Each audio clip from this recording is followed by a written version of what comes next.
পুরো বাগান ভরে গেছে হলুদ মাল্টা ও কমলায়। দেখে মনে হবে ভারতের দার্জিলিং, তবে না। দেশের একজন সরকারি চাকুরিজীবী বাড়ির পাশে শখ করে 5 বছর আগে গড়ে তোলেন কমলা ও মাল্টা বাগান। 1 বছর পর থেকে আসতে শুরু করে ফলন। শুরু হয় তার নবযাত্রা। সেই যাত্রা ছাড়িয়ে গেছে তার স্বপ্নকেও। বাগান জুড়ে এখন শুধু মাল্টা ও কমলাতে ভরপুর। আর এমন দৃশ্য দেখতে ভিড় জমাচ্ছেন দর্শনার্থীরা। রবিউল ইহসান রিপনের পাঠানো রিপোর্ট জানাচ্ছেন মোর্শেদ আলম। থোকায় থোকায় ঝুলছে কমলা, ফলনে ভরে গেছে পুরো বাগান। চারপাশে কমলার চোখ জুড়ানো দৃশ্য বিমোহিত করছে সবাইকে। দেখতে যেমন মনোমুগ্ধকর, তেমনি স্বাদে অনন্য। রসালো ও ভিটামিন সি সমৃদ্ধ এই কমলা লেবু ফলটি চাষ করে কৃষিতে নতুন চমক সৃষ্টি করেছেন জয়নাল আবেদিন। কামন ব্রো, এসব অনেক কিছু আসবে আর যাবে, এক্সপার্ট কিন্তু থেকেই যাবে। কমলা বাগানের মনোমুগ্ধকর এমন দৃশ্য আকৃষ্ট করে সবাইকে। প্রতি বছর এমন দৃশ্য দেখতে ভারতের দার্জিলিং সহ দেশের বিভিন্ন প্রান্তে ছুটে যান ভ্রমণ পিপাসু মানুষ। সে দার্জিলিং জাতের কমলা চাষ করে তাক লাগিয়েছেন জয়নাল আবেদিন।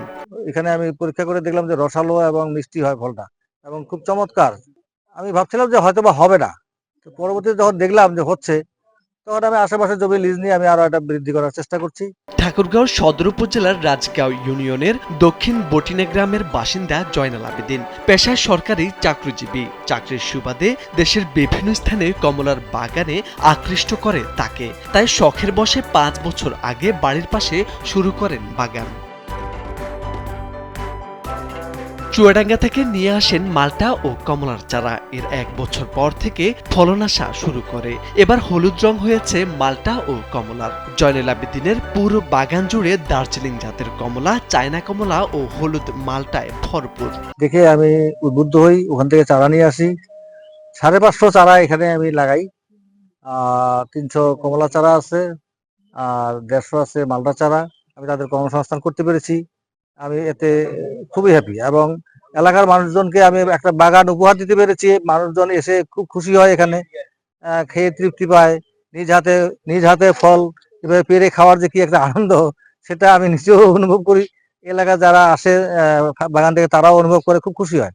তার বাগানে 4 বিঘা জমি জুড়ে রয়েছে 3 শতাধিক দার্জিলিং জাতের কমলা গাছ ও 1.5 শতাধিক মাল্টা গাছ। গেল বছর ফলন ভালো হওয়ায় বাগান থেকে প্রায় 5 থেকে 6 লাখ টাকার ফল বিক্রি করেন। বাগান পরিচর্যায় প্রতিনিয়ত কাজ করছেন শ্রমিক ও তত্ত্বাবধানকারীরা। এই টাঙ্গন ব্রিজ মালটা কমলা বাগানে এখানে আমরা প্রতিনিয়ত কাজ করি। মনে করেন যে প্রতিদিন 2 থেকে 3 জন থাকে, অনেক সময় প্রতিদিন 4-5 জনও লাগে, আবার মাঝে মধ্যে কাজ গ্যাপ থাকে। তো এখানে আমরা কাজ করি। গতবারের চাইতে এবার অনেক ফল বেশি হয়েছে। কমলা এবং এই মালটা বাগানে কাজ করি, এবং আমাদের মাসিক বেতন দেয়। এই মাসিক বেতন দিয়ে আমরা সংসার চালাই।